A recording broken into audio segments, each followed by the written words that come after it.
చారు కుంకుమోపేత చందనాను చర్చితాయ హారకటక శోభితాయ భూరి మంగళం విమల రూపాయ వివిధ వేదాంత వేద్యాయ సుజన చిత్త కామితాయ. గోవిందనామంతోనే మన జీవితం ముడిపడిపోయింది. కొండెక్కితే గోవింద, బస్సు ఎక్కితే గోవింద, బస్సు దిగితే గోవింద, తలనీలాలు ఇస్తే గోవింద, దర్శనానికి వెళితే గోవింద. ఆఖరికి క్యూ ఎంతకి కదలటం లేదనుకోండి, తలుపులు తీయట్లేదనుకోండి, గోవిందా గోవింద గోవింద గోవింద గోవింద గోవింద. తలుపులు తీశారనుకోండి, గోవిందా గోవింద. ఆ గోవిందా అన్న నామంలోనే ఆ లోపల ఆర్తంతా తెలిసిపోతుంది. తలుపులు తీయకపోతే ఓ గోవింద, తలుపులు తీస్తే ఓ గోవింద. ఆఖరికి భోజనాలు పెట్టారనుకోండి, భోజన కాలే గోవిందనామస్మరణే గోవిందా గోవింద. భోజనాలు అయిపోయాయనుకోండి, భోజన సమాప్తి కాలే గోవిందనామస్మరణే గోవిందా గోవింద. ఆఖరికి ఎవడో శరీరం వదిలిపెట్టేశారనుకోండి, గోవింద కొట్టేశాడంటే గోవిందా గోవింద అంటే పైకి ఓడిపోయాడు అనుకోండి, ఆయన గోవింద అయిపోయింది. పుట్టుక నుంచి ప్రాణం పోయే వరకు గోవిందనామాలతో మన జీవితాలు ముడిపడిపోయాయి. కథలో ముందుకెళ్లారు. ఎంత ముందుకి? చాలా ముందుకెళ్లారు. గాయస్, ఫైనల్లీ తిరుపతి వెళ్ళబోతున్నా. ఇప్పుడు దాదాపుగా 1 month డిలే నుంచి ఇప్పుడు వెళ్ళబోతున్నా. సో నా ఫ్రెండ్స్ వీక్ ఆఫ్స్ వల్ల వాటి వల్ల కొంచెం డిలే అయింది. సో ఫైనల్లీ ఈరోజు వెళ్ళబోతున్నాం. సో ఇక్కడ నుంచి కాచిగూడ, నాకు నియర్ బై స్టేషన్ నాకు కాచిగూడ ఉంది కాబట్టి నేను కాచిగూడ నుంచి బుక్ చేసుకున్నాను నేను తత్కాల్లో. సో కాచిగూడ నుంచి తిరుపతికి 3:45కి ట్రైన్ ఉంది. అది వచ్చేసి Kacheguda to Nagercoil weekly express 3:45కి ఉంది. ఇక్కడే స్టార్ట్ అవుతుంది ట్రైన్ మాత్రం. సో ఇది అయిపోయిన తర్వాత చూద్దాం. ఫస్ట్ అయితే నేను బ్యాగ్ సెట్ చేసుకున్నాను. సో బ్యాగ్ సెట్ చేసుకొని ఇంకా స్టార్ట్ అవ్వాలి. ఇంకా కదండి, బ్యాగ్లో అవన్నీ చూపించేస్తే అయిపోతుంది నాకు కూడా.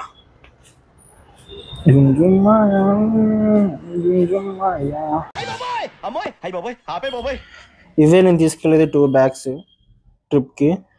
ర్యాపిడో బుక్ చేసేసాను ఆల్రెడీ ముందే. ఈలోపు ఏమైనా ఉంటే చెక్ చేద్దామని చెప్పి బీరో ఓపెన్ చేసా. ఈలోపు ర్యాపిడో అబ్బాయి కాల్ చేశాడు. హలో, వస్తున్నా. కాల్ చేసి కిందకి రా బాబు. ఓకే ఓకే వస్తాను. సరే వస్తున్నా అని చెప్పేసి ఇంకా బ్యాగ్స్ 2 తీసుకొని చెక్ చేస్తున్నా ఇంకేమైనా ఉన్నాయా ఏంటి అని. పెట్టిపోయినా మొత్తం. సరే ఇంకేం లేదు కదా. 2 bags విషయం ఏంటంటే, నేను అటు నుంచి తిరుపతి నుంచి డైరెక్ట్గా మా ఇంటికి వెళ్తాను. సో మా ఇంటికి వెళ్ళి రిటర్న్ అవుతాను మళ్ళీ హైదరాబాద్కి. సో ఇది ప్రెజెంట్ ప్లాన్ అయితే. సో స్టార్ట్ అయిపోతున్నాం. సో స్టేషన్లో కలుద్దాం. మీకు ఒకటి ఇంపార్టెంట్ విషయం చెప్పాలి. నేను రీసెంట్గానే యూట్యూబ్ ఛానల్ క్రియేట్ చేశాను. సో జస్ట్ నా గురించి ఇంట్రో అంతే. My self Kishore. Channel name వచ్చేసి కిషోర్ ఎక్స్ప్లోర్స్. నా ఏమైతే ఎక్స్పీరియన్స్ ఏమైతే ఉన్నాయో అవన్నీ నేను అప్లోడ్ చేస్తాను ఈ ఛానల్లో. మీకు వీడియోస్ కానీ ఏమైనా నచ్చినట్టయితే లైక్ చేసి, షేర్ చేసి, సబ్స్క్రైబ్ చేసుకో. సో అంతే. ఇంక వీడియోలోకి వెళ్ళిపోదామా? ఇప్పుడే కాచిగూడ స్టేషన్కి వచ్చేసాను. సో ప్లాట్ఫామ్ వచ్చేసి నాకు తెలియదు. లోపలికి వెళ్ళిన తర్వాత డిస్ప్లే బోర్డ్ మీద చూసి, సో అటు నుంచి అటు ప్లాట్ఫామ్ మీదకి వెళ్ళిపోదాం. సో ముందైతే లోపలికి వెళ్ళిపోదాం పదండి. సో ఇక్కడ బ్యాగ్ చెకింగ్ అవుతుంది. సో బ్యాగ్ చెకింగ్ అయిపోయాక ఇప్పుడు సాంగ్ ఏదో పెడుతున్నారు. సరే విందాం, మీరు కూడా వినండి నాతో పాటు.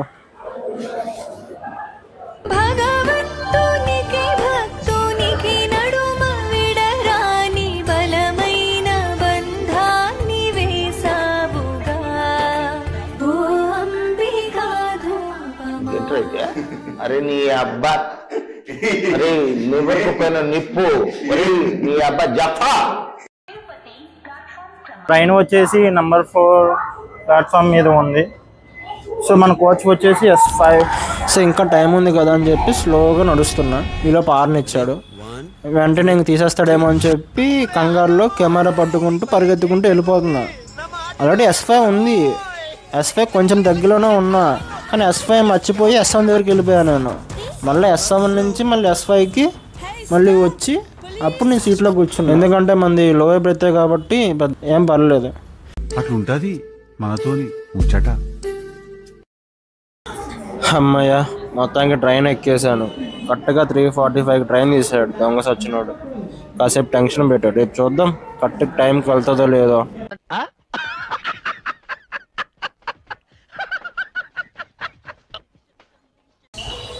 మొత్తానికి తిరుపతి స్టార్ట్ అయిపోయాను. బాగా ఎక్సైట్మెంట్ ఫీల్ అవుతుంది. అంటే లాస్ట్ ఇయర్ నా బర్త్డేకి ఫ్యామిలీ అంతా కలిసి తిరుపతి వెళ్ళాము. సో December 30 స్టార్ట్ అయిపోయి 31st దర్శనం చేసుకొని మళ్ళీ సేమ్ డేలోనే మళ్ళీ కిందకు వచ్చేసి రూమ్ తీసుకున్నాము. సో నైట్ అయింది కదా అని చెప్పి బయట పంపిస్తారు లేదని చెప్పేసి మామూలుగా బయట తిరగడానికి వెళ్ళా. సో అలా మా ఫ్రెండ్స్ని కలిశాను. సో అదొక ఎక్స్పీరియన్స్. కానీ నెక్స్ట్ డే మాత్రం January 1st, 2025 అసలు నా లైఫ్లో మర్చిపోను ఆ డేట్ అనేది. ఎందుకంటే ఫస్ట్ టైం ఫ్లైట్ ఎక్కాను. ఇంకోటి ఇప్పుడు వద్దులే, తర్వాత చెప్తా. ఫస్ట్ టైం అయితే మా వదిన వల్ల నేను ఫ్లైట్ ఎక్కాను. బాగా గుర్తుండిపోతుంది నాకు. ప్రెసెంట్ అయితే మా ఫ్రెండ్స్తో తిరుపతి వెళ్తున్నాను. ఒకరు వచ్చేసి చంద్రిక, ఇంకొకరు కార్తిక్. అంటే లాస్ట్ 1 month నుంచి ప్లాన్ చేస్తూనే ఉండే, కానీ అసలు అవ్వట్లేదు. ఎందుకు అవ్వట్లేదు అర్థం కావట్లేదు. ఫైనల్లీ ఇప్పుడు వెళ్తున్నా. సరే ఒకసారి వాళ్ళకి కాల్ చేసి వాళ్ళు స్టార్ట్ అయ్యారో లేదో కనుక్కొని కాసేపు నిద్రపోవాలనుకుంటున్నా. ఎందుకంటే కొంచెం హెడేక్గా ఉంది. కాసేపు నిద్రపోదాం అనుకున్నా కానీ చాలాసేపు నిద్రపోయాను. చాలా మత్తుగా పడుకున్నా. ఎంత అంటే డైరెక్ట్గా టీసీ వచ్చి బాబు నీ టికెట్ చెప్పి బాబు అని అడిగింది. బాబు లేవు బాబు చూపించి వెళ్ళిపోయిన తర్వాత అసలు ఎక్కడ ఉన్నానో ఒకసారి చూస్తే ఇంకొక 3 to 5 minutesలో కర్నూలు దగ్గర ఉన్నాను తెలిసింది. ఒడియమ్మ అప్పుడే కర్నూలు వచ్చేసాను అనుకున్నా. కానీ ట్విస్ట్ ఏంటంటే వేరిష్ మై ట్రైన్లో చూస్తే 40 minutes డిలే చూపించింది. అయిపోయిందిలే, ఇంకా తిరుపతి పోయేసరికి 3 అవ్వాలి. నార్మల్గా అయితే ఇంకా 4 అయిపోతుంది అని కన్ఫర్మ్ అయిపోయింది. ఇంకా సర్లే ఏదో ఒకటి అని చెప్పి ఇంకా చూస్తున్నా స్టేషన్ కోసం. ప్రెజెంట్ అయితే కర్నూలుకి వచ్చేసా ఇప్పుడే. ఇక్కడ నుంచి దాదాపుగా ఒక 6 to 7 hours పడుతుంది తిరుపతికి.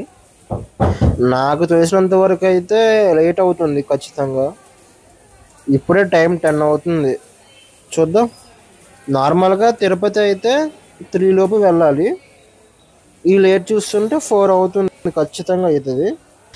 అక్కడికి వెళ్ళేసరికి 4 అలా అయినా 4:30 అయినా పర్లేదు. ఎందుకంటే చంద్రిక 4:30కి అలాగ వస్తుందంట. మేబీ ఇద్దరు టైం ఒకటే. ఈ తాతయ్య వాళ్ళు వచ్చేసి మధురై అంట, కాచిగూడ దగ్గర నుంచి వస్తున్నారంట. మధురైకి వెళ్తున్నారు. అక్కడ ఏదో ఊరి పేరు ఏదో చెప్పారు, నాకు పెద్ద ఏం అర్థం కాలే. సర్లే అని చెప్పి కాసేపు మాట్లాడుకున్నాం. మాట్లాడుకున్న తర్వాత అడిగారు సాపాడు అన్నాను. నన్ను నాకు అర్థం కాల. నేను తింటావా అని అడుగుతున్నాడా లేకపోతే తిన్నావా అని అడుగుతున్నాడా అర్థం కావట్లా. సర్లే ఏదో ఒకటి అని చెప్పేసి నువ్వు చెప్పా వద్దు అని. కాసేపు ఆగి పులిహార బాక్స్ తీశాడు. సో పులిహారంలో నేనైతే కర్రీ ఉంటేనే తింటాను, లేదంటే పులిహారం అసలు తినను నేను. అందులో ఆలు కర్రీ లేకపోతే ఏమైనా ఒక కర్రీ ఉంటేనే మాత్రమే నేను తింటాను. కాసేపు ఆగిన తర్వాత బాక్స్ తీశాడు. ఆ బాక్స్ నుంచి ఆలు కర్రీయే తీశాడు, అది బంగాళదుంప కర్రీయే తీశాడు. డియమ్మ అనవసరంగా నువ్వు చెప్పాను అనుకున్నా. కాసేపు బాధ వేసింది. ఒక్కసారిగా మా అమ్మ గుర్తొచ్చింది. సేమ్ మా ఇంట్లో అలా చేస్తామో అలాగే చేసుకొని తీసుకొచ్చారు వాళ్ళు. సర్లే ఇంకా దిష్టి పెట్టడం ఎందుకని చెప్పేసి అటు ఇటు తొంగు చూస్తున్నాను నేను. ఇంకొకసారి అతను అడిగితే బాగుండు అనిపించింది. ఇంకోసారి అడిగితే మాత్రం ఖచ్చితంగా సిగ్గు లేకుండా తినేస్తాను. సో ఈ విషయంలో అసలు తగ్గేదే లేదు. అడిగితే బాగుండని చూస్తున్నా. వీళ్ళు తినడం ఆల్మోస్ట్ అయిపోయింది. ఈలోపు టీసీ మళ్ళీ వచ్చింది. ఏదో టికెట్ ఇష్యూ అంట. ఈలోపు తాత నన్ను పిలిచాడు మళ్ళీ. బాబు నువ్వు పైన పడుకోవని, సీట్ కింద కదా, కింద మా వైఫ్ పడుకుంటుంది, తనకి కాళ్ళు నొప్పులు అని అన్నాడు. సర్లే అని చెప్పాను. ఇంకా నా సీట్ ఇచ్చేసి నేను పైకి వచ్చేసి నా బ్యాగ్స్ 2 పైన పెట్టేసి మొత్తం చూస్తున్నాం. పైన మొత్తం ఖాళీ బెడ్స్ అన్ని. నేను ఇంకా తాత మళ్ళీ పిలిస్తే తింటావా అని అడుగుతాడేమో అనుకున్నా. సర్లే ఏదో ఒకటి, మనం ఎలాగో నిద్రపోము, ఎందుకంటే ఆల్రెడీ ముందే నిద్రపోయాం కాబట్టి. దీన్ని బట్టి నాకు ఒకటి అర్థమైంది, లోవర్ సీట్ రావడం గొప్ప కాదు, ఆ లోవర్ సీట్లో త్రూఅవుట్ జర్నీ చేయడం గొప్ప. ఇది కరెక్ట్గా చెప్పావయ్యా. డిఫరెంట్ అంతే. నాకు రాక వచ్చింది నాకు లోవర్ సీట్. ప్రెసెంట్ అయితే రామలింగపల్లి దగ్గర ట్రైన్ స్టాప్ చేశాడు. మేబీ క్రాసింగ్ అనుకుంటా.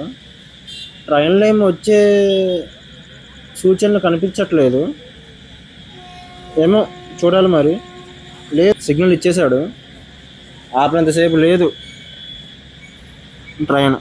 నెక్స్ట్ వచ్చేది స్టేషన్ తాడిపత్రి. చంద్రిక కాల్ చేసి మా ఊరి పైన వస్తావు చూడు, మా ఊరు ఎలా ఉందో చెప్పు అని చెప్పింది. మార్నింగ్ అంటే చెప్పేవాళ్ళం ఏదో ఒకటి, నైట్ ఏం చెప్తాం, ఏముందని చీకటి తప్ప ఏం లేదు అక్కడ. ప్రజెంట్ అయితే తాడిపత్రిలో ఉన్నాము. ఇది చంద్రిక వాళ్ళ ఊరు. చంద్రిక వాళ్ళ అమ్మ చాలాసార్లు పిలిచింది మమ్మల్ని వాళ్ళ ఇంటికి రమ్మని. రీసెంట్గా వాళ్ళ గృహప్రవేశం కూడా అయింది, అప్పుడు కూడా పిలిచారు, బట్ మాకు కుదరలేదు. సో ఆంటీ అంతకుముందు చెప్పారు అనుకుంటా మాకు, మీరు వస్తే మాత్రం అందరం కలిసి ట్రిప్కి వెళ్దామని. కానీ చంద్రిక మాత్రం పిలవదు మమ్మల్ని. ఎందుకో తెలియదు, కానీ ఏదో ఒక రోజు వెళ్తాము. అక్కడికి వెళ్ళాక ఫుల్ ఎంజాయ్ చేస్తాం. రేణుగుంటకు వచ్చేసాను.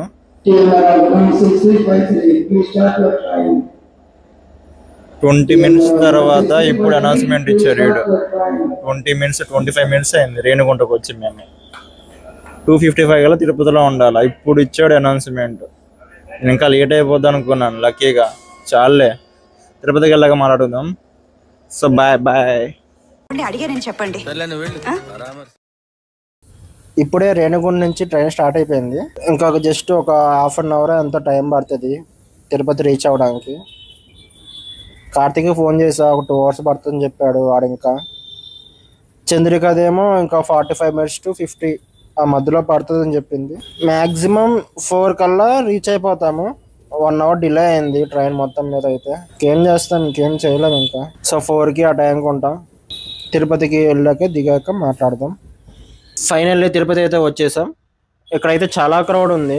రేపు పైన కొండపైన ఇలా వండుకుంటే బాగుండు, కొంచెం ప్రశాంతంగా చూసుకోవచ్చు స్వామి. ఏముంది, చంద్రిక కాల్ చేశాను, చంద్రిక 15 minutes లో వస్తుంది. ఈలోపు మనం బయటకు పోయి ఏమైనా తిందాం. ఆకలి వస్తుంది, నైట్ నుంచి ఏం తినలేదు కాబట్టి. వచ్చాక మేమిద్దరం ప్లాన్ చేసి ఎక్కడ ఉండాలో ఏంటో చూసి ఆ తర్వాత కార్తీక్కి ఇంటిమేషన్ ఇస్తాం. డైరెక్ట్గా కార్తీక్ అక్కడికే వస్తాడు. నాకు తెలిసి విష్ణు నివాసం ఒకటి, శ్రీనివాస నివాసం ఒకటి, రెండిట్లో ఏదో ఒకటి అవుతుంది. చలో పదండి మరి. సో ప్రెజెంట్ అయితే మేము శ్రీనివాస నివాసంలో ఉన్నాము. సో నా ట్రైన్ వచ్చేసరికి ఒక హాఫ్ అన్ అవర్ డిలే అయిపోయింది. సో చంద్రిక వచ్చేసి 4కి వచ్చింది. సో కార్తీక్ వచ్చేసి దాదాపుగా 1 hour డిలే అయిపోయింది. అబ్బాయి 5కి రావాలి, కానీ 5:30 అంతా అవుతుందని చెప్తున్నాడు. మరి చూడాలి. అక్కడి నుంచి ఫస్ట్ నేను చంద్రిక ఇద్దరం కలిసి ఇంకా విష్ణు నివాస్కి వెళ్ళాము. సో విష్ణు నివాస్ దగ్గర చాలామంది క్రౌడ్ ఉండే, అదంతా ఉండే. సో అటు నుంచి మళ్ళీ ఇంకా అవ్వలేదని చెప్పి ఇంక ఇటువైపు బస్ స్టాండ్ వైపు శ్రీనివాస నివాసం ఉంది కాబట్టి సో ఇటువైపు వచ్చేసాము. ఇక్కడ చాలా బాగుంది, బాత్రూమ్స్ అన్నీ చాలా బాగున్నాయి. ఇప్పుడు టైం వచ్చేసి 5:30 అయింది. ఇందాకే కార్తీక్ ర్యాపిడో బుక్ చేసుకున్నాడు శ్రీనివాస నివాసంకి. సో కార్తీక్ బయట ఉన్నాడు, కాల్ చేశాడు ఇప్పుడే. మనం తీసుకురావడానికి బయటకు వెళ్తున్నా. సో అయిపోయాక ఇంకా అందరం ఫ్రెష్ అవ్వాలి. ఇప్పుడు దాకా ధీమాగా కూర్చున్నాం సొల్లు వేసుకుంటూ. ఇప్పుడే ఫ్రెష్ అయిపోయాము. ఫ్రెష్ అయిపోయి ఇంక పైకి వెళ్ళి ఫ్రీ లాకర్ తీసుకోవాలి. జస్ట్ ఆధార్ కార్డు ఉంటే సరిపోతుంది, ఇంకేం అవసరం లేదు. ఆ లాకర్ కూడా 5 to 6 bags దాకా నార్మల్గా అయితే పెట్టుకోవచ్చు. మా చిన్న బ్యాగ్సే కాబట్టి మాకు సరిపోయింది లాకర్ ఒకటి. తర్వాత టిఫిన్ తినేసి శ్రీ పద్మావతి టెంపుల్కి అలమేలు మంగాపురం అయితే వెళ్తున్నాము. సో ఇదే శ్రీనివాస నివాసం. మీకు ఏమీ ప్లాన్స్ లేకుండా తిరుమల రావాలనుకుంటే జస్ట్ ఇక్కడికి వచ్చేసాను అంతే. టోకెన్స్ లేకపోతే హాట్ వాటర్ లేకపోతే లాకర్స్ భోజనాలు ఏవైనా సరే ఇక్కడ అన్ని ఫ్రీ, జస్ట్ వచ్చేసాను అంతే. ఇప్పుడే టిఫిన్ తినేసి అలవేలు మంగాపురం శ్రీ పద్మావతి టెంపుల్కి అయితే స్టార్ట్ అయిపోయాము. ఫస్ట్ చంద్రిక చెప్పింది తను మొక్కుకుందంట ఇక్కడ అమ్మవారిని చూసిన తర్వాత వెంకటేశ్వర స్వామి దగ్గరికి వెళ్ళాలని. తర్వాత ఆటో డ్రైవర్ని అడిగితే ఆటో డ్రైవర్ కూడా అదే చెప్పాడు. సో ఫస్ట్ ఇక్కడ దర్శనం అయిపోయిన తర్వాత వరాహ స్వామి దగ్గరికి వెళ్ళాలంట, ఆ తర్వాత వెంకటేశ్వర స్వామి దగ్గరికి వెళ్ళాలంట. సో ఇది ప్యాటర్న్ అనేది. సో మాకు ఇప్పుడు దాకా తెలీదు, నేను ఫస్ట్ టైం వెళ్తున్నాను టెంపుల్కి. సో ఓకే గాయ్స్, ఇప్పుడే అలవేలి మంగాపురం టెంపుల్కి వచ్చేసాం మేము. సో ఇక్కడ ఫోన్ అయితే అలౌ లేదంట లోపలికి, సో ఫోన్ బయట పెట్టేయాలి. ఇదే శ్రీ పద్మావతి అమ్మవారు టెంపుల్ అయితే చాలా బాగుంది. కానీ ముందుకు వెళ్తుంటే పంపించట్లేదు, కోనేరు ఉంది అక్కడ. వీడియో షూట్ చేద్దామంటే లాక్ వేశారు. ఫోన్ షూట్ చేద్దామన్నా కూడా అటువైపు ఏం తీయనియట్లేదు. సో సరే ఇంకా ఫోన్ కౌంటర్లో ఇచ్చేసి ఇంకా మేము దర్శనానికి వెళ్తాం. బాబోయ్ అసలు అన్న మాత్రం మామూలుగా లేదు, ఇక్కడ చాలా వేడి ఉంది. ఇప్పుడే దర్శనం అయితే అయిపోయింది. దర్శనం చాలా మంచిగా జరిగింది, చాలా బాగా జరిగింది. మెయిన్గా అమ్మవారిని మేము ఒక 2 minutes దాకా చూసాము. అసలు అమ్మవారిలో ముక్కు పుడక మాత్రం అసలు హైలైట్. అసలు ఎంత బాగుందంటే అంత బాగుంది, అసలు మెరుస్తుంది ముక్కు పుడక అయితే. మేమైతే ఫ్రీ దర్శనంకి వెళ్ళాము, మాకు 30 minutes అయితే పట్టింది. ఇక లడ్డు చాలా బాగుందని విన్నా. మీ క్యూలో కూడా లడ్డు స్మెల్ అయితే ఎంత బాగుంది, నెయ్యి స్మెల్ అదంతా. నేను నెయ్యి తినను, కానీ లడ్డులో మాత్రం తింటాను. నెయ్యి స్మెల్ రాకుండా ఉంటే నేను తింటా. మళ్ళీ మేము శ్రీనివాస నివాసంకి మేము రిటర్న్ అవుతాం. ఇప్పుడు కాసేపు చుట్టుపక్కల అంతా చూసి కోనేరు అంతా చూసి, వీడియో తీయడానికి అవ్వట్లేదు, అంతా క్లోజ్ చేసే ఉంది మొత్తం, ఇంకేం చేయలేము. ఇంకా టెంపుల్ నుంచి అయితే రిటర్న్ అయిపోతున్నాం శ్రీనివాస నివాసానికి. ఇది ఆర్టీసీ బస్సు కాదు, ప్రైవేట్ బస్సు అంట, కానీ రెండాటికి సేమ్ ప్రైస్ అంట. సో బాగుంది బస్సు. మీకు ఒకటి చెప్పాలి, ఇదే నా ఫస్ట్ వ్లాగ్. మిస్టేక్స్ ఏమైనా ఉంటే కమెంట్ చేయండి, ఇంప్రూవ్ చేసుకుంటా. సేమ్ అలానే సపోర్ట్ చేయండి. నెక్స్ట్ పార్ట్లో టోకెన్స్ అండ్ దర్శనం టైమింగ్స్ గురించి చెప్తాను.